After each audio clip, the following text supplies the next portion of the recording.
we can get into that debate a little later. Let's just talk about the goalkeeper, Emi Martinez. It came down to cash. We didn't want to pay for Martinez. We were trying to swap Sancho. Sancho obviously doesn't want that because he doesn't want to sign a new deal for less wages.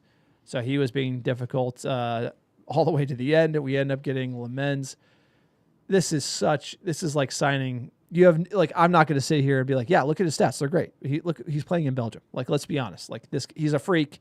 He has all the assets, but is he the guy in 2 years? Who knows? Do we need a guy who might be the guy in 2 years looking at who we have starting in goal at Manchester United? No, I don't like this deal from INEOS. You can see what we need. We need EPL proven. We need turnkey right now. They go for the project.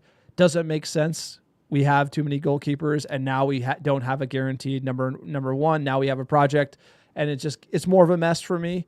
I like the kid. I think the solution was signing Emi Martinez and him, but if you can't get Bayandira and Onana off the books, this further just makes the goalkeeper issue even what if he comes in and looks nervy? Then you're back to Bayandira. Then you're back to Onana. That's what United doesn't need. You need a locked on number one. You need someone you can trust at the back. And I think INEOS had to go with Emi Martinez as much as that deal probably gave them heartburn to pay for an older keeper. It's what United needed now. And it's interesting we went moneyball. They were thinking with their pocketbook with Lammens.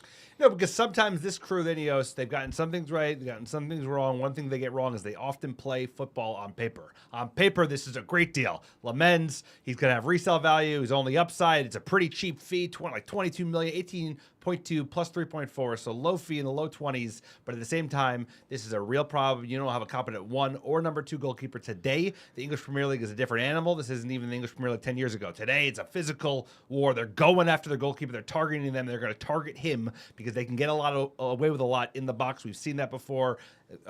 Players going after Onana, Bayandira this season to date, last season, it's a thing. So the move would have been getting both. It sounds crazy, but you would have been able to push out Onana and Bayandira, at least in loans, over the next 8 days because both the Saudi League and the Turkish League are still open. You could have forced the deal.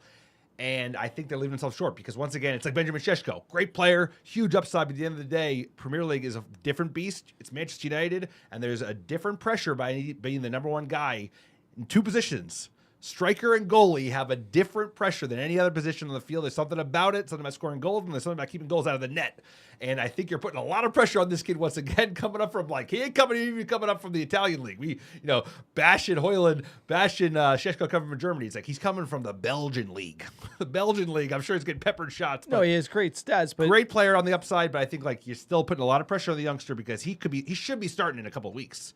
But you're not going to throw him the deep end. What you do is you let Bayandira get cooked by all those hard teams. This is exactly what we did with Højlund. Exactly. Which is good point. When you have a youngster and it's a high pressure position like goalkeeper or striker and they don't have cover, you're exposing them and you're going to have to play him and play him and play him and play him. And it's either going to, either he's going to take the bull by the horns or he's going to wilt. And you can ruin a youngster by not having cover for him. And the goalkeeping room, to me, it's